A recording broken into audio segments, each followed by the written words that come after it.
welcome to Cogitated. This is a weekly, monthly, bi-monthly, bi-weekly show. It's just a casual conversation with a person of interest. And you are? I'm Kevin Bennett, a.k.a. French accent. French accent. You were on America's Got Talent. Yes, sir. What was that like? It was interesting. I think it was a good experience. I think it was a good experience just making it past the basic audition process, and I was not expecting to win anything, and I didn't think right. It's probably a good thing I didn't, because they make you sign a very extensive contract, and if you do, I mean, you're working for them for a while. Really? So, yeah, so as a comedian, I wouldn't want to be too bound in by that, because you've got to touch on topics that aren't mainstream as a comic. You just have to. Right, so they would want to restrict what you can say and things I expect. like that? I don't know for sure. I just know they had a very extensive contract written in the eventuality of winning, which included, there was so much involved with it, I couldn't help but assume that they would have some control over content. And I don't think that would be good for me as a comic. I think I was blessed with that show because I got to be on it, on the live national part of it, right, without having to be stuck. So it worked out. It was the biggest crowd I've ever had. I got to do a lot of little interviews that never made it into the taping. And the actual performance, I was the last of 400 that did the live audition. Oh, man. Yeah, and it was a Friday night. It was almost midnight. Those judges work hard, huh? Well, they did it all in a week, and I think they were doing 10 to 12-hour days throughout that week. So for what it doesn't look like it, but yeah, that would wear you out, especially when there's a lot of bad acts. Yeah, open mics wear me out. Really oh man. Bad. Yeah, well, and that's basically, it's just a high, if you will, it's a very highly curated open mic. So I was the last one, and Tyra Banks skipped out before I even got on there. She was right. There was a comedian gal who went on before me. She couldn't take it. Well, it was near midnight. It was Friday, and she'd been at it all week. She's like, whoever this guy is probably going to sink. I'm out of here. Fair enough. Right. So I went up there, and I was tired. I was at the tail end of a cold, and I'd been there 11 hours. And yeah. When I got there, I was just like, you know what? I'm going to stay on this stage as long as I can until they kick me off. I wasn't expecting to get buzzed. I got buzzed, and so at that point, it was like, okay, that buzzer's a heckler. I'm going to treat them like hecklers until they kick me off. And thank God I said a few things that were funny. They stuck me on. They kept me on. I turned a couple of the X's around because I saw the audience was laughing. So I was like, all right, we're going to co-opt the audience. Right. Like you were talking. I was like, hey, you guys think I'm funny? Why don't you start clapping so I can stay on here? And they cut around a lot of that. It was longer than 5 minutes I was up there. They cut it into a 5-minute segment. Right. So that was neat. The buzzers were extremely loud, and I think Howie was the only one who really understood comedy. Right. Because they would all buzz me at a premise. Like, I'd have a premise that had a punchline in it, but I was leading to 2 or 3 more, and they'd buzz me before I could get there. Right. And it's like, you guys don't even know where I'm going with this. Hold your horses, ladies. They just had it with the they had no patience. And They've seen so much. It's just such a. It's like when you go on, after 10 comics, the audience has had it. Yep. And I've learned just not to go up sometimes, just from going up and this audience is too tired, this is too late at night, I'm not going to go up. Right. I've learned that because I don't want to, suck. But yeah, it seems like, how many buzzers did you get? 2 buzzers? I got 3, and I got them to turn 2 around. Oh, really? Yeah. Okay. So both gals and Simon buzzed me, and then I managed to get the gals to turn around because they didn't see where I was going. They thought I was doing really, really cheap, low-hanging fruit stuff. And I was, but I was doing it for a reason. I was going somewhere with it. Right. And they weren't giving me a chance. And Howie, he understands humor. Yeah. He gets that, and they don't. So they not only do they have that whole tired thing going on, it's not set up for comedy. Yeah. It's not a comedy thing. So it seems like the most difficult thing to do on that show is going to be comedy, because you have all these big acts, and you have animals, and you have people with big sets, and you have rock bands, and you have all this junk. It just seems like that'd be the most difficult thing. Yeah, it just seems to me like I've thought of doing it, but it just seems like it would be such a trial and tribulation just to sitting around. I guess it would be a good adventure sitting around, but going in there and going through that whole 11-hour Oh thing yeah, of and that was like the third day because I had to go in for some interview stuff, and they wanted me to stick around for pickup shots. So that part of it. So it was the end of the third 11-hour day. Yeah, I think so. It was. I had a lot of traveling around, and of course I do the RV thing, so I've got to get there early to find parking in the shade so my cat don't bake. And, right. It was a bit of an ordeal, but I'm glad for the experience. That's what I was going to say. Now, I don't know if this is true, but I know some acts they'll approve for the live show as a fall guy they make him the punchline. Right. And they like to do that to comics because it's very difficult. Well, yeah, and it's easy to bomb on that stage. Easy, so they can make them. So I think that was what they had in mind for me, and because I co-opted the audience, I sort of flipped the script on them a little bit. But point being, in terms of experience and building your confidence and helping you understand where you're at as a comic, even if you don't win or have a chance of winning, right? I think it's good to try that stuff. No, it's good to go anywhere, anytime, and bomb. That's one of the best experience I think any comic can have is bombing somewhere. But you didn't bomb; you got the audience on your side, and that's where experience, comes in. Yeah, well, because I bombed so much, I knew how to. Well, got to throw out the material. Right. Why are people, why am I doing my, 8,000th open mic, for the 5th time tonight? It's because you need the experience no matter what, dealing with everything. I remember the first time I had a heckler, I froze, and now I love them. Now I just enjoy it. It's just somebody talking to me during my set. Yeah. I talk to them, I engage them most of the time, and then I go right back into my routine. I stay in my routine. You have to stay there in the routine, just like an applause break. You got to stay in the routine, stay in that moment. If you're doing an angry piece and you get an applause break, you got to stay angry, stay focused on that, or whatever it is you're doing. Oh yeah, that's the thing, and that's something a lot of new comics miss. Is I like to know my bits cold so that I'm not focused on myself when I'm doing them. I can do them almost subconsciously and focus on the audience while I do them. That way, I'm not worried my hands are in the wrong place. I'm not worried I'm going to get the word placement wrong. I'm not worried about the timing. I know the bit's good. And you play an instrument on top of it while you're doing the... It helps, actually. Really, it does? Yeah. I can imagine it does. I used to do a lot of musical comedy, but I stopped because I got really tired of dealing with musicians. Ah. And I would work with some really fantastic musicians, but it's very hard to get them to show up. One of my main guys got a job, and I'm not frequenting. I used to go to open mics, and I would like write a country song, funny country song. So I'd go on YouTube and I'd find some funny country music that I could sing along to, an instrumental, and then I'd play it. And then the musicians would come up to me because I'd try to go to mics with musicians instead of comics because it's more of a real audience. Right, I feel you. So they come up to me, oh, that's really funny, I love it, I'd love to play for you. And then I got really spoiled with these fantastic musicians playing for me. But they're all very flaky. Not all of them are flaky. It's hard. It's flaky, or they get a job and they can't do it anymore. Yeah. I know exactly. Working with a band, I've been in a couple bands because I play keys. Accordion I mess with. I play keys. And getting everybody together, getting practice together, getting to the gigs, it's a nightmare. It's hard. What was it like when you went out there? So you went out on the stage. Howie Mandel was there. And it was that's mine. Oh, okay. I should turn the notifications off, but those will be on the podcast. It should be all right. Oh, it'll show. Even though those sounds are probably copyrighted.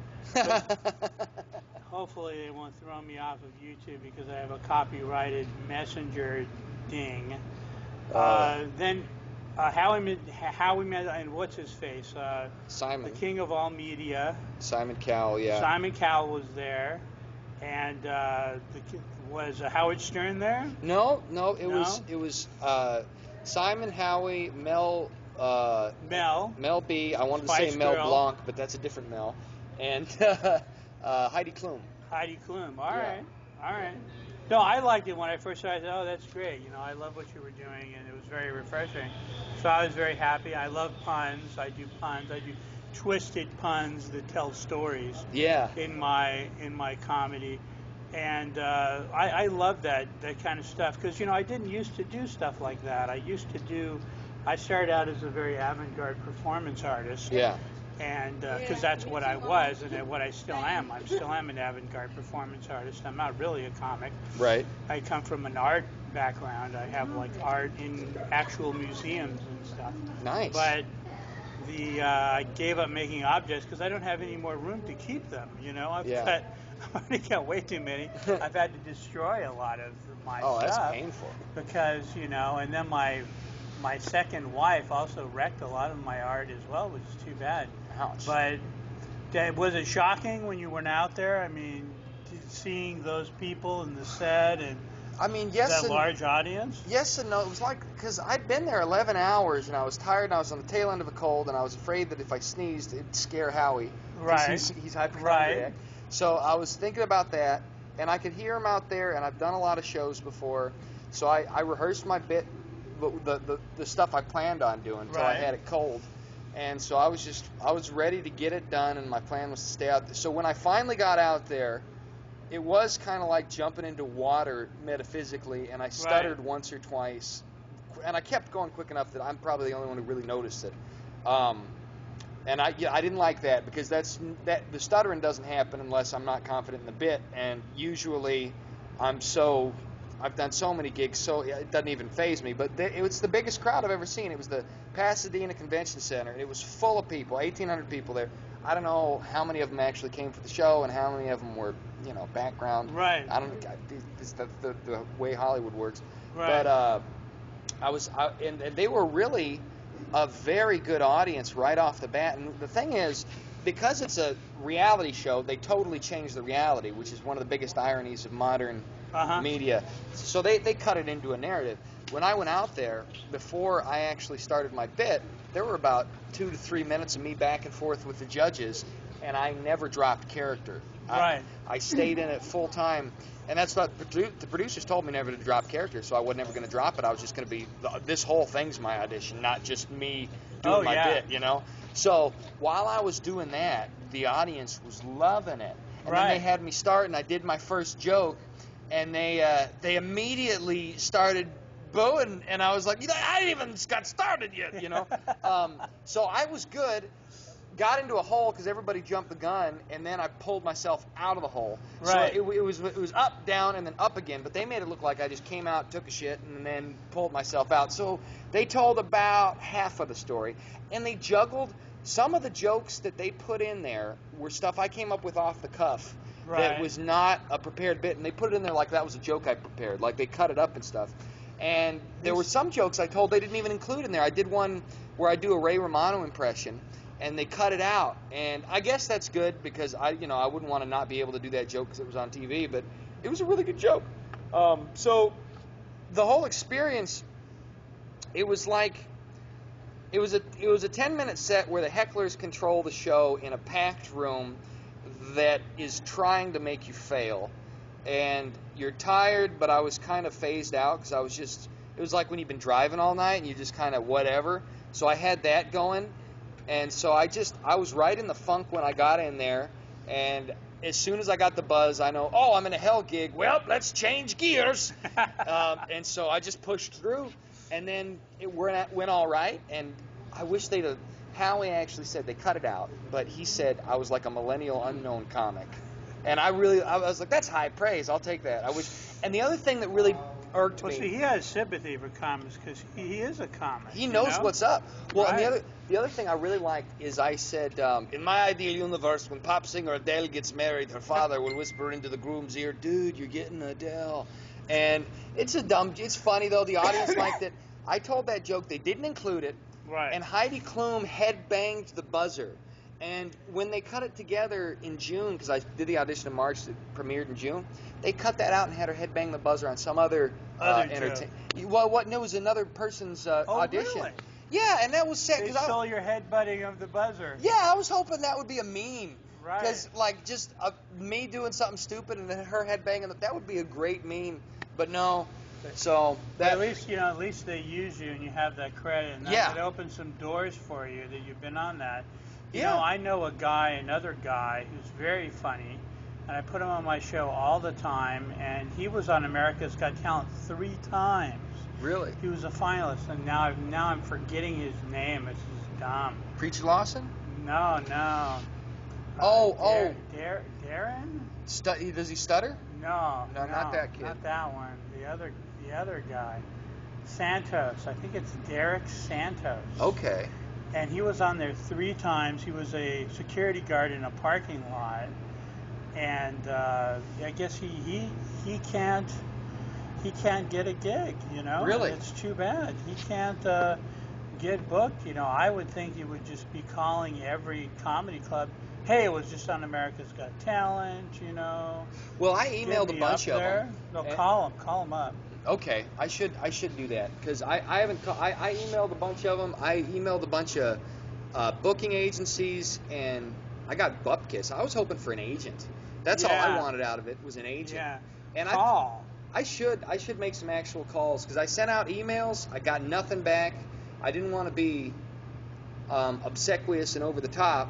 I have gotten the comedy community in LA's opened up to me now. I do showcases like I used to do open mics, but they're not like I said, 1 out of 4 of them pays, and that's gas money if I'm lucky. Right. Gas money if you're lucky. Gas money if you're lucky in South California is like a $150 gig in the Midwest in terms of who's there and all that kind of stuff. So I just want to get to the point where I can rely on comedy as income over what I have to do now, which is write content articles. And that's a godsend. It's allowing me to do this, and it's allowing me to say what I want to say and not compromise on stage. Right. Because, you know, if nobody's going to book me, so what? I can still make money, hit the mics, and I'm still going to get booked because I meet people. You're going to get some credits. Yeah. You know, you got a credit, and I understand that really helps to open doors in comedy as credits, really in movies and TV, which is really stupid because that has really nothing to do with, you know, stand-up comedy. And I just want to be a stand-up comic. But, you know, it's good that, you know, you were just, when you were talking about America's Got Talent, that's what you have to do as a comic, you know. It's just what you learn, what you have to do. If you're going to make it, you've got to keep pushing forward. Amen. You yeah, know? that's the truth. You can't, at all times, in all places, in all ways, you can't let, you know, someone in the audience who says, you're not funny, you know. I had a gig in Vegas, a paid gig, but, you know, pretty much just gas money. And there were these 3 people over here. The rest of the room was laughing. And this one girl said, you think you're funny? I said, yeah, I do. And they do also. Everyone else in the room does as well. I mean, you could deflate at that moment and have it make you lose a beat. But I didn't let it, you know, I don't at this point let me even lose 1 beat. And you can't. Because as soon as you do, then you're going to lose the audience because they see that you're vulnerable. Yeah. You know, I mean, you're sunk right there. Vulnerability has to be... it has to be a certain kind of vulnerability. Yeah, it has to be something like you're making yourself vulnerable in terms like of Ralphie disclosing. May. Yeah. Like a Ralphie May kind of vulnerability rather than a lack of confidence kind of vulnerability, because that just happens and you're going to get so many people aren't going to like what you're doing, and some people don't like musical comedy, or some people don't like this, and some people don't like that, and you just have to keep moving forward. That's true. You got to keep moving on, and that I think that's one of the things about comedy that people don't realize is it doesn't matter how skilled you are. Being skilled helps, but I mean a lot. Yeah. But a lot of it has to do with a game of attrition and how long you keep at it. I've noticed with I know a lot of comics who got to the point where they're making money straight off comedy, and they've never made me laugh. But they've got a straightforward gig routine that's going to hit with a broad variety of audiences, and they've been doing it long enough that all their friends have gotten big, and so, you know, they just get thrown a bone here and there. Yeah. So I want to be in a better spot than that. But that's like 15 years of mediocre comedy. You can get to that point. Right. I'm thinking 10 years is where I'll get to the point where I can actually start making some, because I've made a few inroads where I can start, making some real straight progress rather than just a few little shining points of goodness in a otherwise dark career. Yeah, it is. It's very difficult to, try to make it. I need to make more merchandise. Merch is key. I used to have a CD, but now my CD isn't representative of my comedy. And I keep trying to make another one, but I just haven't been able to do it. And I used to have an easier way to do it on my computer at home, but now I don't. I'm going to have to put all my recordings onto a stick or something and take it to somebody else and say, here, edit this. Yeah. And I've tried to get people to edit it, and I'm going to have to do it myself, probably analog off of YouTube, maybe onto my CD burner or something. I don't know. That's what It just seems so difficult to do now. And Well, I had one early on. That's what I did. Starting out in 2012, I was doing a bunch of open mics. And in 2011, I managed to get on the road with a guy for about 3 months and I had enough distinct material to stitch together a 30-minute CD with some goofy music. I took like 6 5-minute sets, some were 10 minutes, and I pulled the audio track from YouTube and I stuck it in GarageBand, and I went through and I cut out where I repeated myself. And when I was done, I had about 30 minutes. It took me about 6 hours, and I burned 100 CDs, and I'd sell them for anything anybody would give me for them, and I'd sign them. And I did that. I still do that, but now with sets that are like a legit hour-long set, I just had to burn it onto the CD. So that's actually the one I sell now. I had a 70-minute set. I went through, and there were a few jokes that were really stuck in 2016 that won't work anymore. I cut out about 10 minutes, put it to about 60 minutes, added a few songs. Now I've got an 80-minute CD. And I sold about 10 of them up in Fresno last week. Right, if you could, and that's what I used to do, and I need to just have some merchandise, and people who want to listen to me, maybe they can go on. I made a campaign button for myself. Oh, cool. And, I got to think of some other ideas that I want to do. And, but the thing is, I used to be, if I could sell a couple of CDs or even one, it would pay for my open mic fees or gas or, whatever, or a burrito. And it was nice, and I need to start doing that again. I did that after, like, the second year I was doing comedy. And I need to, go back to that. I need to do that. I need to do buttons, stickers, and T-shirts, too. Yeah. I haven't figured out what I want to put on there, and I need to just put something on there, spend $400 and get my money back is what I need to do. Yeah, I would have, at the end of a set, I would say, I have a CD if anyone wants it. You can talk me out of it for any amount of money. And some people who didn't like what I was doing would laugh, but then 3 other people would say, yeah, I'll buy your CD. There you go.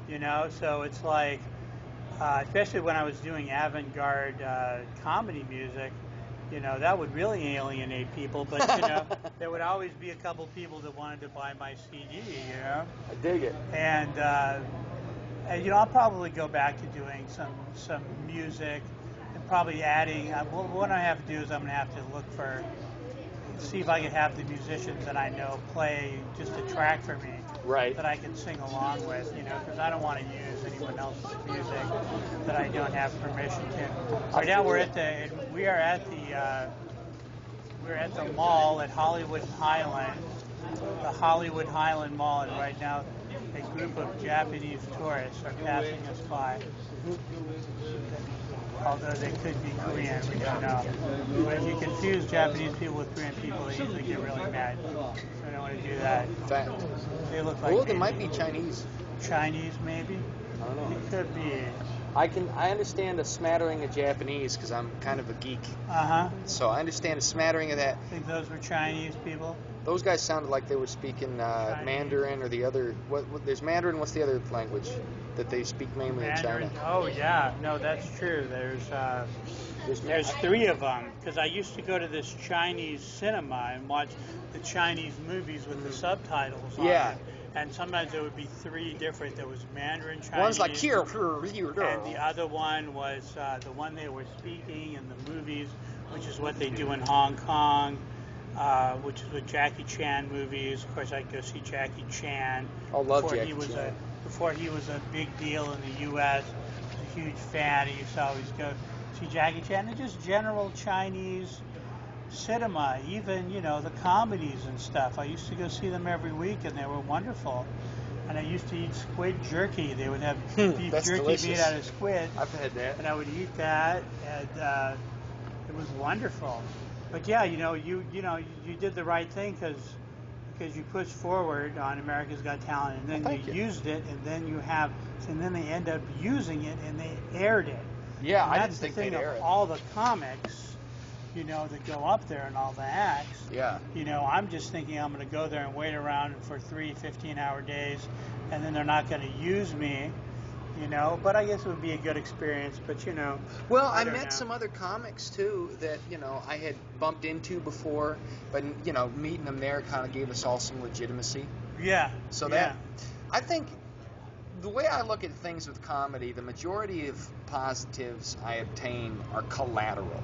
Right. They're not like the direct. It's not like me going there and having a good set that night. It's me going there, looking professional, meeting some people, figuring out where another mic is, maybe getting a few fans, or figuring out a one-liner based on some crowd work that ends up being core to my set going forward. Right. One time I did a joke.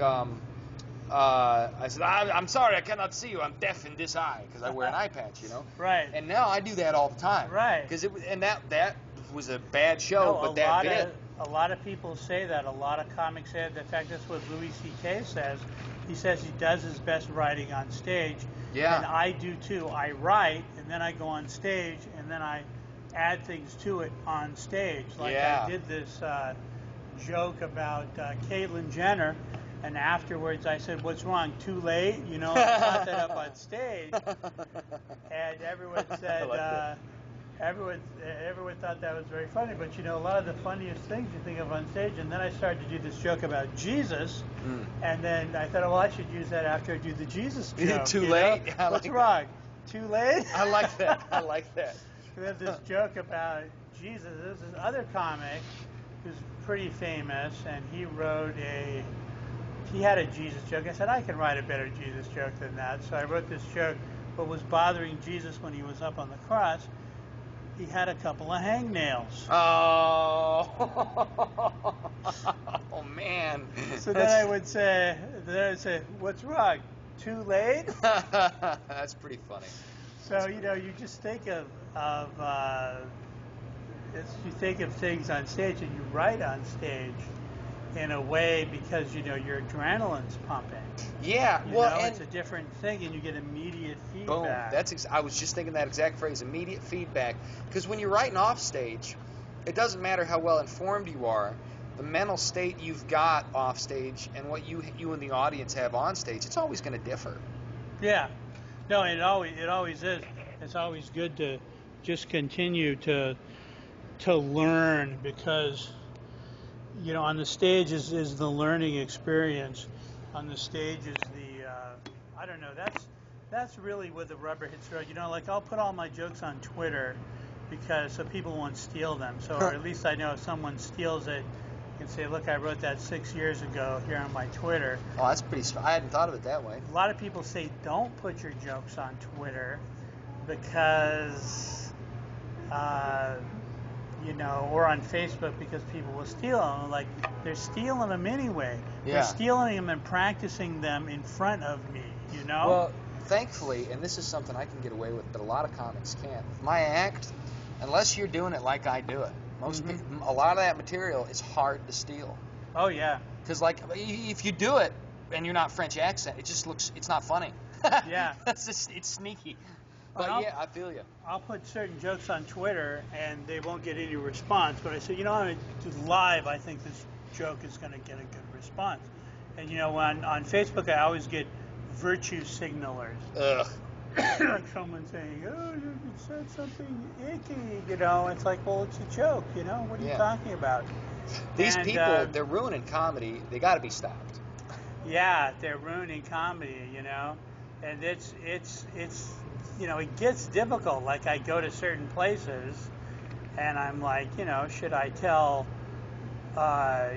jokes, and sometimes I kind of ask permission. I say, I have a poem I wrote about my brother who's a cross-dresser, who's transgender, and I say I have a poem about my brother, but it's not very politically correct. Yeah. You guys don't mind, do you? Sometimes you end up asking permission.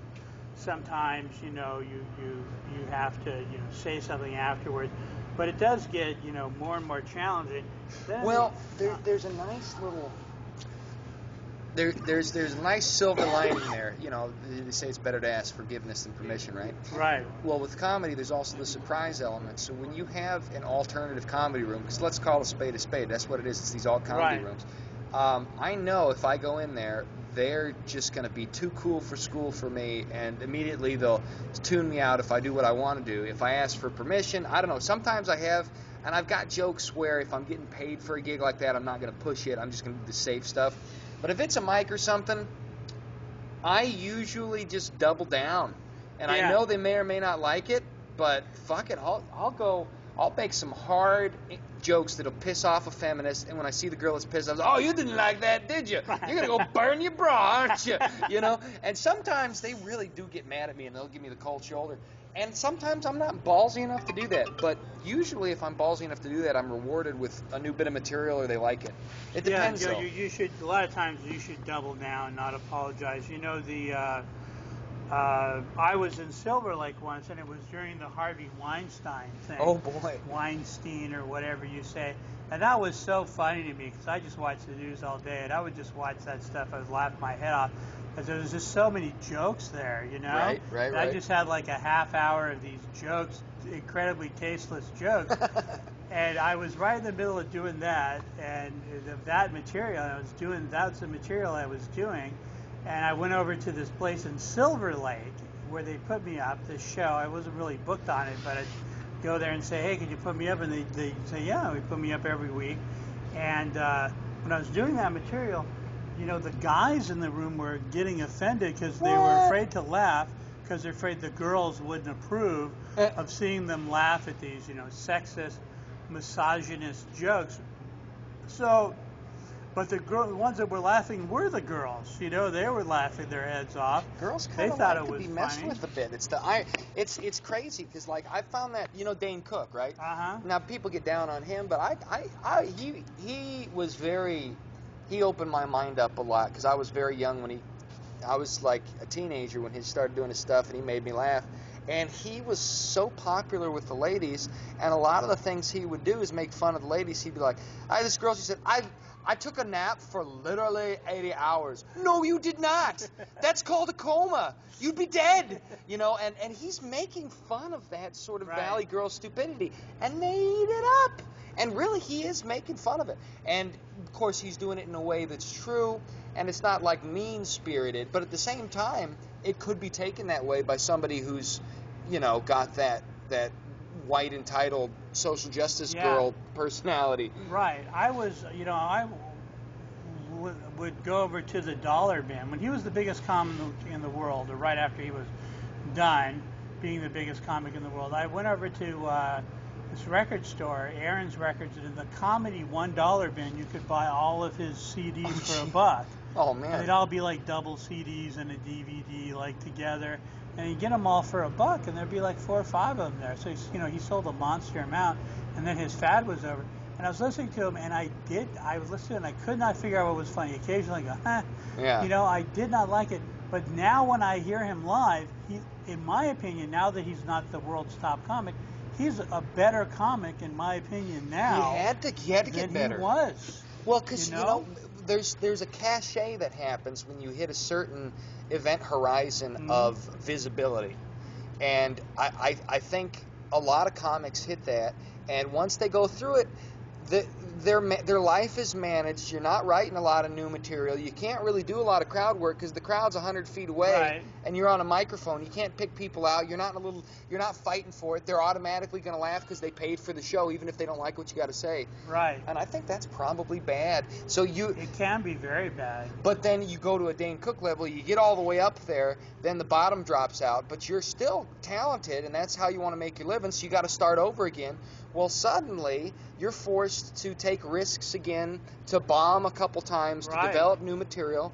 As a result, you're developing from a previous strength to a new strength. So, yeah, I'd like to see some of his new stuff. Oh, I think I like him now. Now I think he's funny. Now I think he's excellent. But before, when he was popular, I didn't really like him. And I worry about that myself because a lot of stuff that's, pretty much everything that's mainstream in my life I don't like, But, like I like a lot of comics that no one has heard of.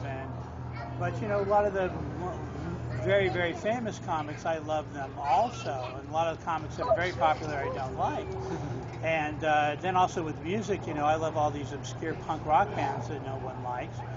And once they get big, they get overproduced. Right, and they the get art's big, dead. they get overproduced, and they could be dead, But a lot of so I wonder, are my tastes just not mainstream enough to ever reach any avenue of success? So we'll see.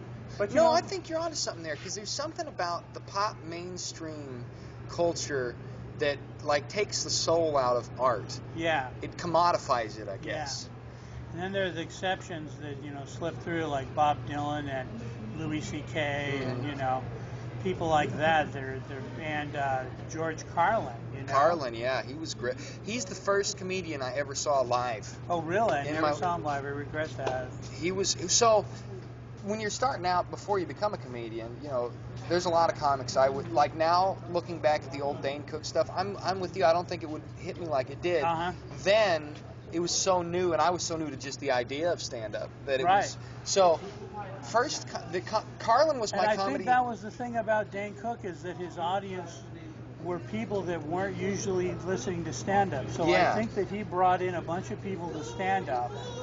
So he did a service, I think, to people, to the comedy world, by bringing a lot of people in, because I think most of his audience were people that weren't listening to stand-up. And if you listen to his stuff, like I was working at the coal mines for a year's worth of man hours over overtime stretched through 8 months of actual time. So I only worked 8 months, but it was a year's worth of man hours because of the overtime. I'd listened on these 12-hour shifts to all these comedians, and Dane Cook was like Dirty Cosby. That's how he sounded to me, because Cosby would be just telling stories, exaggerated, and holding the moments and letting the funny happen with the quaaludes and the jello pudding.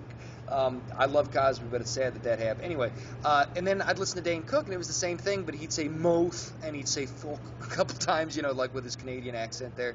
And I was like, man, he's like the same. That's very similar.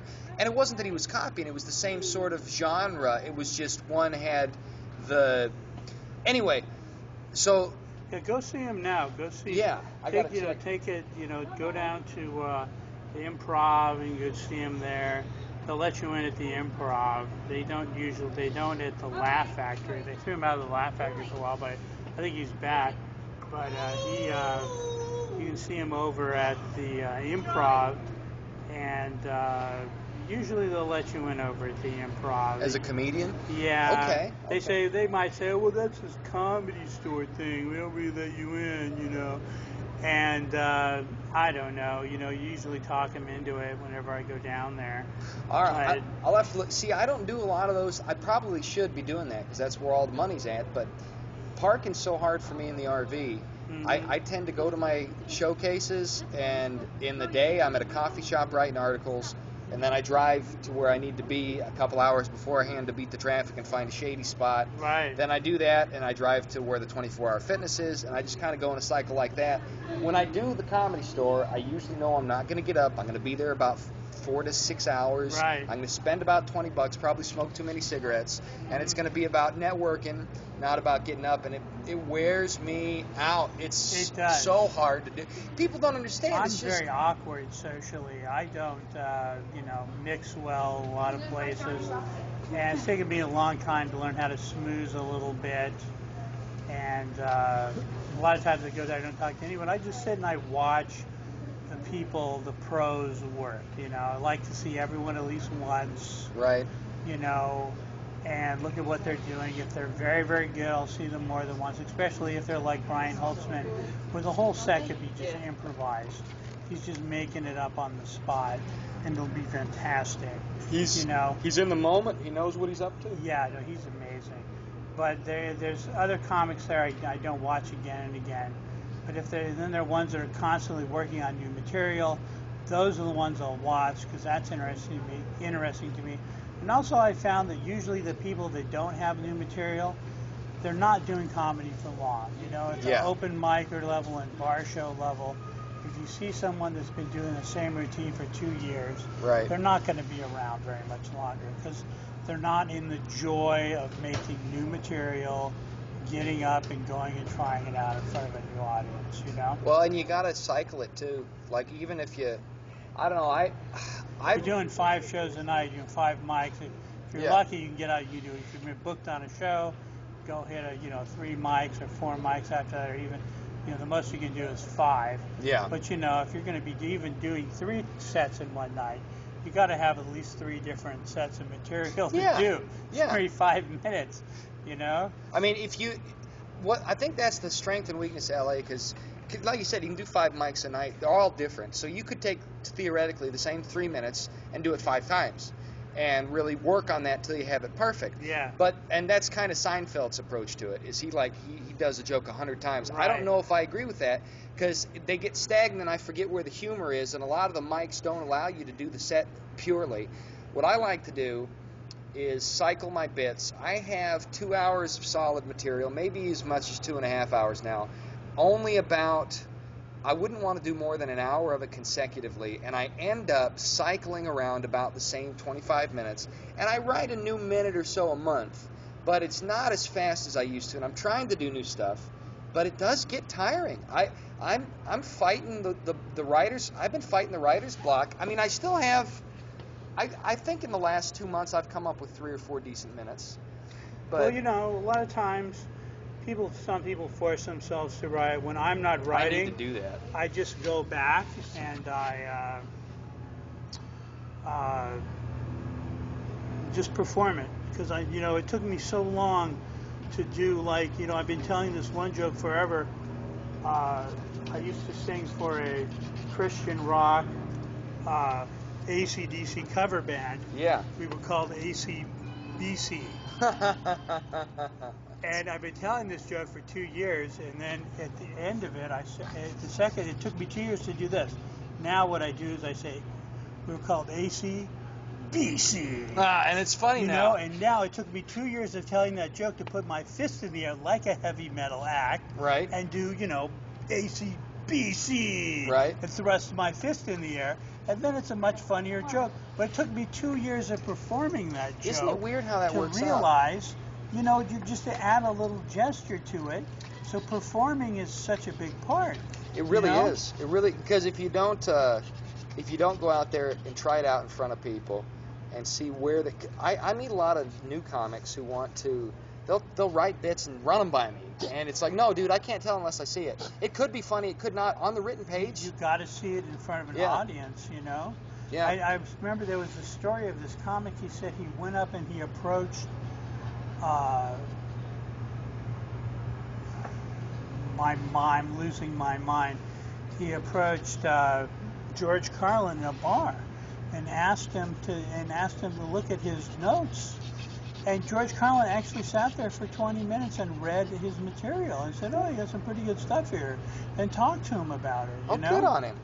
And that's great. And, I always try to talk to people after the show if they want to talk or like to talk. And, there's one of my favorite performers. His name was Rod McEwen. He used to write albums for mostly like punk rock, but this is a guy who used to write albums for Frank Sinatra. And he was also a poet. He's a best-selling poet of all time. He's the only poet with a star on Hollywood Boulevard. He's kind of a crooner in the 50s, 60s, 70s, 80s. In the 80s, he kind of disappeared. But even when he was a huge star, like he would play at a place like the Hollywood Bowl. Yeah. And he would, after his performance, he would say, "Hey, if anyone would like to talk, I'm going to take a break for about 15, 20 minutes. I'm going to come out, sit on the edge of the stage. If you would like to talk, have anything you'd like me to sign, let me do. So most of the audience would clear out. Couple people and then there'd be, maybe 1/10 of the audience would go to the front and sit there, and he would just talk to everyone. I love it. Sign if they brought his books for him to sing. I remember I saw him just before he died, and he was at a concert, pretty big place, not like he used to be. At one point, he was, playing in places like the Hollywood Bowl. But at one point, he said, "Is any song anyone would like to hear that haven't sung?" And someone yelled out a song, and then everyone applauded. He said, "Oh, I totally forgot the lyrics to that one. I don't know if I could sing it." He said, "Does anyone here have my book with the lyric in it?" And someone got up from the audience who had the book, and he said, "I'll sign it for you. Come back afterwards." And he loaned him the book. Funny. And then he read the lyrics for the song out of it while he sang it. And then he, because he has thousands of songs. Right. And then he has like 200 albums. And then he signed the book for the guy, gave it back to him. That's amazing. And afterwards, at the time, I had a punk rock band, and we sang Rod McEwen's song. We were called "Listen to the Warm," which is the name of probably his most famous album. And he said, "There's a band in L.A. that's playing my punk rock band." I said, "Yeah, that's me." And I gave him my CD. That's funny. And so I got to talk to him for a while afterwards, and he was just, I like that. I like that as a performer. I want that to be me. Right. I remember seeing this fighter named Kung Lee. I was at a mixed martial arts event. It was a company that was trying to compete with the UFC, and they shut down. There was this one fighter, Kung Lee. He was the champion, and in the middleweight division. And he hung around. Some of the fighters left. They were grumpy. But this guy hung around and spoke to every single blog, professional or not, signed every photograph anyone had, any piece of paper anyone had, made sure before he left that there was no one he hadn't talked to or given an interview to or signed their thing they wanted signed or took a photo with anyone. He was making sure before he left that everyone had talked to him. And he even let me, and I said, "Can I hold your belt?" He said, "Yeah." He's walking around with his belt. He let me hold his championship belt. It was a really heavy metal belt with gold and stuff on it. And I thought, if I'm an entertainer, that's the guy I want to be. I'm kind of a grumpy, awkward, socially person, but that's who I want to be, and that's who I'm going to work towards. I think that's being. Good. You know what I mean?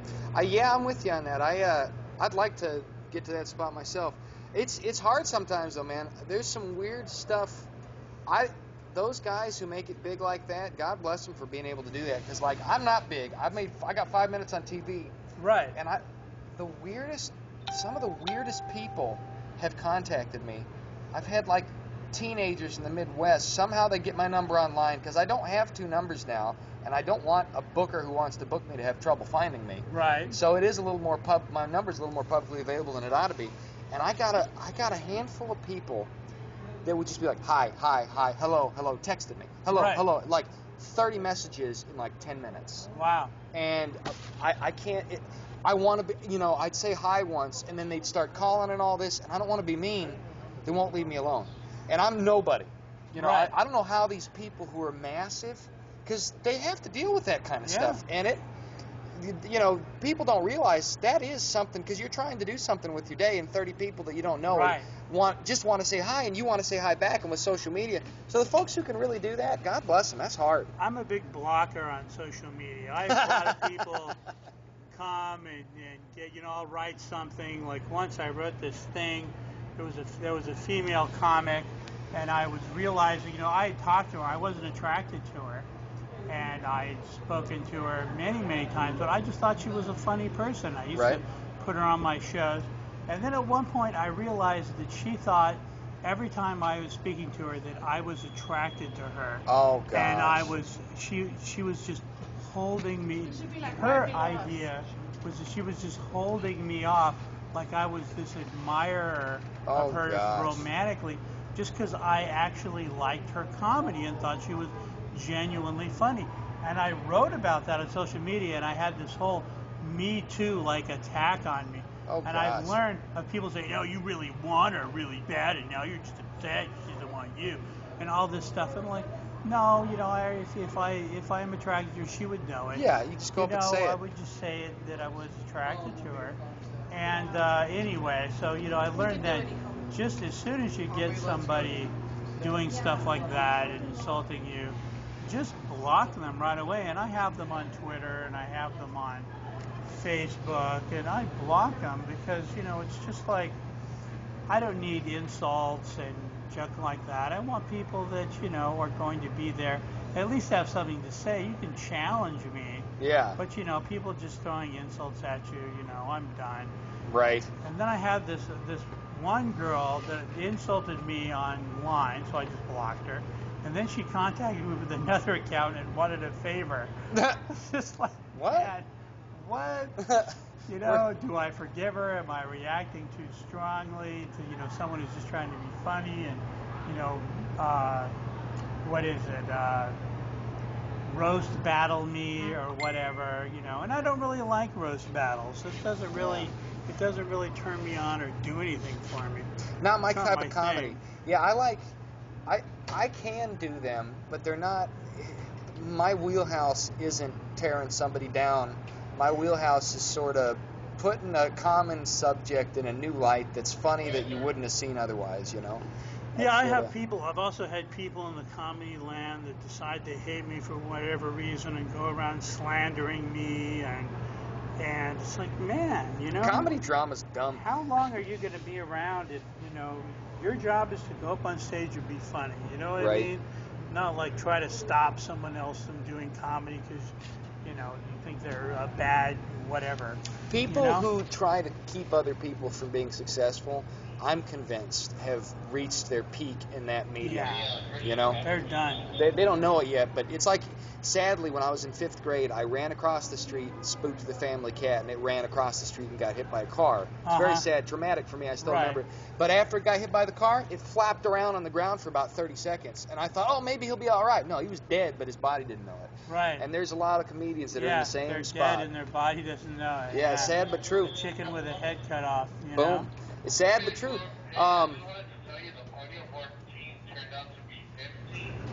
Yeah. Good. Yeah, I wanted to say though, bringing it back around to Carlin, first guy I ever saw live, it was in South Dakota in 2004. Me and Reese Jenigas and Ryan Heil, a friend of mine who doesn't do comedy. Reese Jenigas does comedy. He runs some shows in Colorado, Wyoming. He actually is the one who got me into comedy. But I was a senior in high school, and I think it was Reese or Ryan's idea. I can't remember who, but I know Ryan drove because they were 18, I was 17. I might have been 16. In fact, I think I was 16 because I graduated in 2004 at the age of 17, so I must have been 16. My birthday's in April. So we went out to Rapid City. George Carlin had an opener. I don't remember his name. He was a very funny opener, played guitar and did spoof songs, and then his closer was, oh, you want me to do Smells Like Teen Spirit? And he's got his guitar, goes, da-na-na, da-na-na, da-na-na, and then he headbangs the microphone like he died, which was very funny.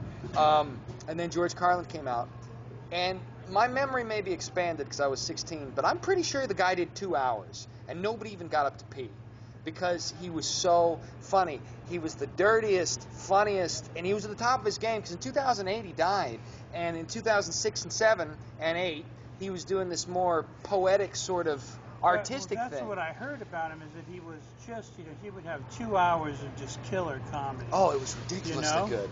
And it was And it was a new 2 hours every year. He was killing it, and he'd get out there and he'd bring his notes with him, but he wasn't looking at them. It was just because he had so much he was doing. Right. And we were about 4 to 5 rows back. We might have been closer, but I think if I say 45, I'm covering where we were, almost in the center. Ryan actually heckled him, and George had to call him out. I can't remember what Ryan did, but we were all hoping because we didn't know. We were just so excited, right? And we wanted to talk to the comedian, And that's a lot of, and I'll never forget that, which is why I try not to be mean to hecklers because I know some of them just don't know what the hell's going on. Right. So they just want to talk to you. They just want to have some kind of an interaction with the entertainer on the stage. It's not necessarily a nasty thing. Some of it is, but some of it isn't. They just want, yeah, it's something. They're having fun. They're into it. And George, I didn't realize it at the time, but he was aces. He was the top of the top, and that was the first guy I saw live. So since that's the first guy I saw live, ever since then, if it ain't George Carlin funny, I'm like, whatever. And Right. I know better now, because I was still new when I had that opinion in my mind. But that was my benchmark. Is George effing Carlin? Well, Carlin's one of those people that never lost it, just kept doing it, was just so strong.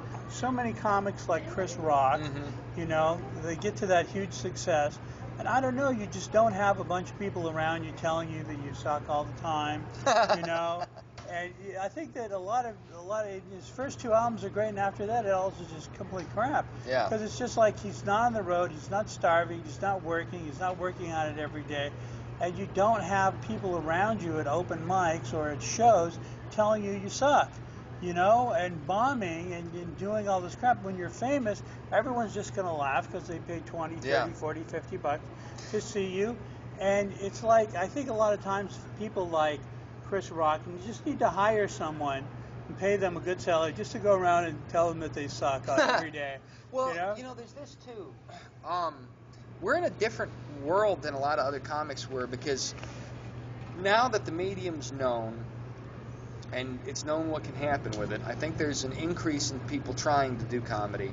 As a result, there's an increase in competition. As a result of that, a lot of these guys who make it to the A-list level don't ever get more than about an hour of material. Like, you look at the Amy Schumers, you know, she's been doing it Right. a long time, and her She has newest a different special. writer now. Well, a I lot think of it's she's just, writing it herself. I think her sister wrote her stuff. Really? Before.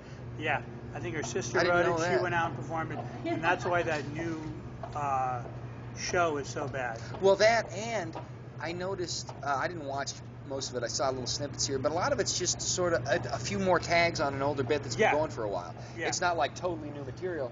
Whereas you get a CK or a Carlin or somebody, they're going to come out with totally new stuff. Yeah. And that's a big difference. And it's okay, you can't totally blame the situation. She's a master comic, but I think she needs to get another writer, if to read her old writer back, or hire a new writer or something. Well, She's obviously very skilled yeah. on stage, but you know, as to who's writing it, you know, who knows, or do you lose it? Like Well, people and like she Chris showed- Rock have lost it, you know. She either stole a joke And or she has stolen some material from also. Kevin Nealon, I think it was. It had Oh, there's something a to do. whole. If you go into YouTube, there's a whole, you know, hour-long things of all the stuff that she's stolen Yeah. and where she stole it from. Yeah. Which is kind of sad, you know. Yeah, I don't like that. Me, I try and I write my stuff. Now, sometimes it'll be a variation on a common theme, but I don't like the idea of doing material I didn't write. And I understand there's comedians that get big that have writers, but I don't know how I do with that. I write. It's not my thing. It's not what I would Yeah, want to do. yeah, I don't get that. I write 3,000 to 10,000 words of content a day, and if I could go on the road and make enough money where I didn't have to do that, I'm sure I could come up with new material on a regular basis. So what do you write? You write for Search blogs, engine or- optimization, SEO. Uh-huh. So, I have no idea what that is. well, basically, a keyword is like, for algorithms, we were talking about it on this thing, you know, the algorithms might bank it if it hears music that's common and Right. does something. Well, a keyword in an article is sort of what a Google search engine's going to latch onto in order to reveal results, right? Right. So search engine optimization is designing content so that the algorithms can see it over other content. It's making it more visible. It's making a content nail stick up so the hammer of the search engine hits it over the rest, if you will. It's not a great analogy, but just to sort of be a visual illustration there. So I'll have an article, it's 600 words, and I have to put in the keyword phrase MSP services in Orange County 3 times with a secondary keyword MSP consulting in Orange County. Mm-hmm. And I have to include a link to the business and maybe 1 or 2 other links to authority sites. That's like a Forbes.com article on why you need a tech support. So this is your job. You do this. Yes. Yeah. It's a godsend, but at the same time, It's very dry, very dry. Yeah, I can imagine. You know, I sell rare records online, and I just, Amazon has been a big money maker for me, and they're really, I think they're making it very tough on me right now, trying to get rid of a lot of the smaller sellers, I think. Yeah. And it's very difficult for me because I sell punk rock records, and so I'm dealing with a lot of very difficult people, you know, and Yeah. sometimes you just have, like recently, I just had a bunch of customers just write bad reviews of me. It's like I did the best I could. I've done what I've always done for my last, 8,000 good reviews. Right. Then suddenly some kind of mood hits people. You just have bad luck, online, and then they end up throwing me off of Amazon, and I'm out 500 a week or 5,000 a week, and I've got to, get the work with them to get my store back online. It's not the only place I sell, but it's a very difficult thing. Oh, I So feel you, man. It's just like, I got to have a job, and if I don't have that job, I can't. Well, do and my that's comedy, the problem with we don't get skilled professionals who are skilled, can headline, should be able to get paid, and you don't get it. And it's not because you're not good. It's not because I'm not good. It's because there's gatekeepers. Yeah, you don't have, you have some TV credit. Then you see really bad comics going up at, places that, like the Improv and the Comedy Store and the Ha Ha Cafe headlining, and they're awful. Yeah. And they're just famous people. Yeah. And so it's the entertainment industry, so you've got to accept it. And lots of comics are a lot more skilled than they are. And, for whatever reason, certain ones of them, move forward, and others don't. My strategy has been, and I'm not where I need to be with it. Last year I meant to start a showcase. I didn't get a chance to do that because I got on America's Talent by the grace of God. But, however, it's still a good idea because a lot of it is mafioso. Is what are you bringing to the table? What kind of money you bringing me?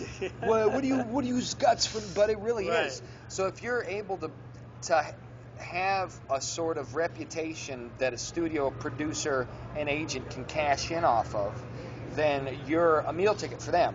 Mm-hmm. And so all of a sudden you get gigs you couldn't get before because they're making money off you. So my idea is I want to be able to bring something to the table that they want and that I can either give them or not give them because I can exist on my own without them. Right. Because then I don't have to kowtow to anything. But I don't know. That's what Owen Benjamin did. Yeah. Because he was a conservative. I'm a libertarian. Yeah. Some people. I'm used to everyone being offended, Republicans and Democrats being offended by me. But he started just his own empire online. At Joe Rogan's kind of suggestion. Yeah. That he just go and have his own show, his own, and I'm working on this podcast and I get it out there as much as I can. So I'm gonna do, one of the guys I just had on my show was a guy called Ant, and he's a comedian. He's a professional comedian, but he said, he used to make $1 million a year doing website squatting, online and selling websites. That's smart. And, so he was a millionaire already, and then he's making money as a comic, too. So it's like a lot of comics, they have a job, and, they're out there, plugging away. And then how many of them really are there that are really making a living out there, Well, it's very few that are making it legitimately straight from comedy and nothing else. I'd say in the U.S., because I have 3,600 friends. I started out in Colorado, came to L.A., picked up 1,000. And then you got New York, L.A., Atlanta, Denver, Chicago, maybe there's a little in Florida, maybe a little in the Pacific Northwest. I'd say in the total U.S., though, there's probably 50,000. What do you think? I don't know. Yeah, a lot of comics. Well, 50,000 total. Right. And then of those 50,000, the A-listers, there's 1,000, right? Maybe less than that, maybe 500, right? Yeah. So that's what you're looking at, and a lot of it's attrition. But I think that's excluding open micers, 50,000, like excluding open mic. People who have gotten just past the open mic level may or may not be making money. And then there's people you've never heard of that are out doing corporate gigs and making money. Yeah. And for whatever reason, there are these people, and there's a lot of comics that lie about it. They say, I'm going out a tour. I'm like, you're not going out a tour, You're going to stay at your parents' house and you've got a few gigs where you come from. I was making way more money in the Midwest before I came out here, but now I'm networking with people who I think are going to end up being more valuable career-wise. But I don't know. My plan, I got a 10-year plan. Who knows? Yeah, you can't see the future. Who knows? Well, that's a good place to end. It's been about an hour. Yeah, I think it's so. been an interesting conversation. Absolutely. Thanks for coming out on Paw Potatoes. But where can people find you online? Well, I have a like page for French Accent. I also have Instagram, kevin.bennett.969. Twitter is French Accent at PianoMan69. I've got a novel called Amphibian out that nobody's bought. I got one called The Thief and the Sacrifice, not available anymore, but the Galley PDF is on the Facebook page of the same name. And I've got a novel called Weather Local by Kevin Bennett.